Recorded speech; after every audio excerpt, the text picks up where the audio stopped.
Application ڈال دیتا ہے نا تو سیدھے اپروول ہو کر آ جاتی ہے.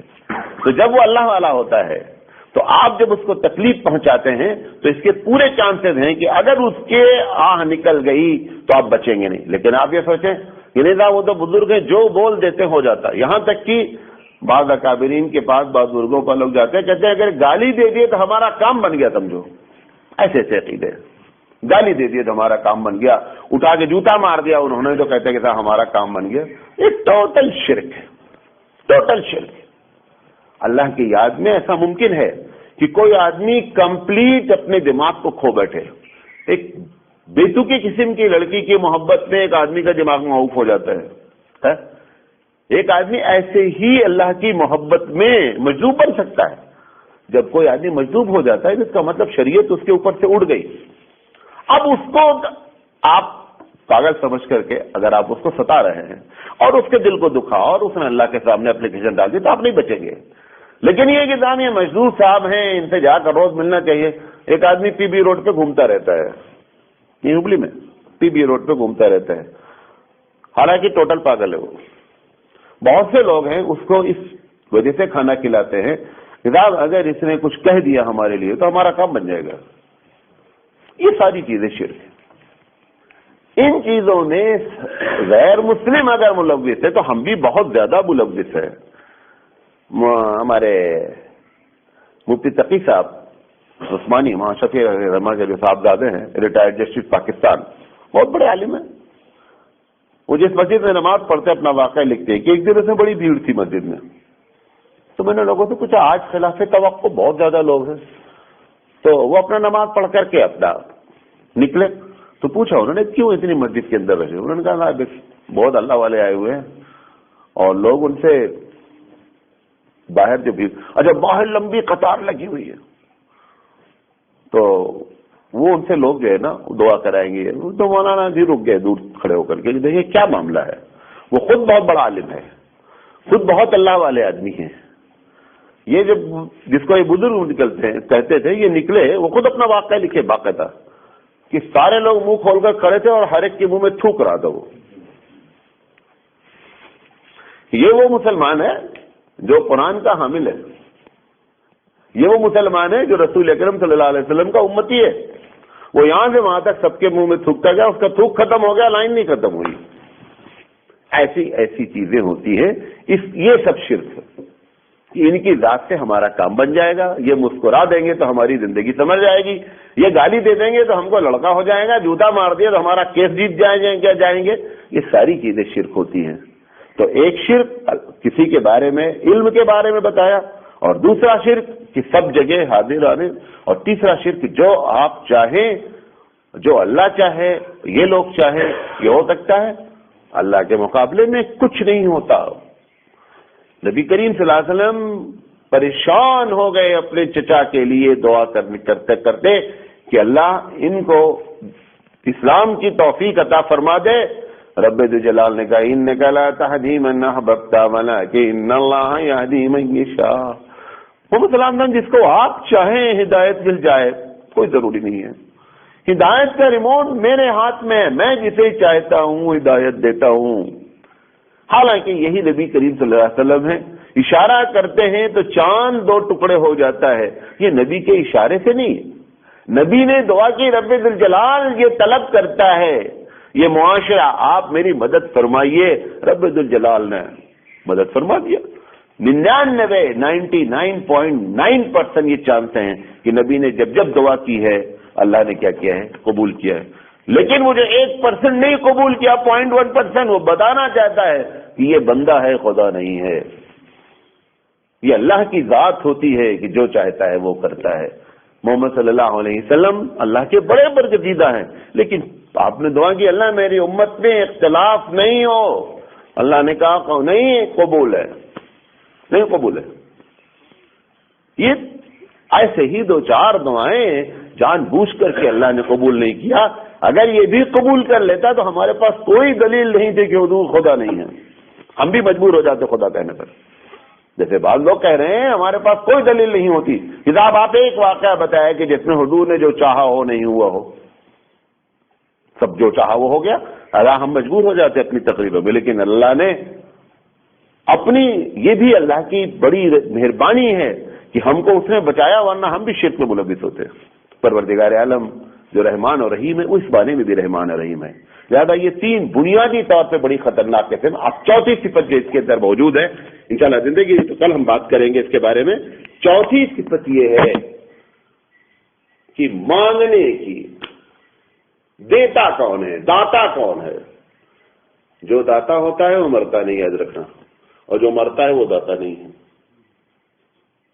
جس قبر پہ آپ کھڑے ہیں اگر وہ اتنا بڑا داتا ہوتا تو سب سے پہلے اپنی زندگی بچا لیتا۔ جو داتا ہوتا ہے وہ مرتا نہیں ہے، اور جو مرتا ہے وہ داتا نہیں ہوتا۔ کل انشاءاللہ زندگی پہ بات کریں گے کہ شرک فی دعا اللہ کی صفت ہے، قبول کرنا، باتوں کو آپ کی سننا۔ یہ کون قبول کر سکتا ہے؟ کسی کے اندر طاقت ہے اللہ کے علاوہ یا نہیں ہے؟ انشاءاللہ زندگی پہ بات کریں گے۔ وآخر دعوانا الحمدللہ رب العالمین، سبحان اللہ بحمدہ، سبحانک اللہم وبحمدک، اشہد ان لا الہ الا انت۔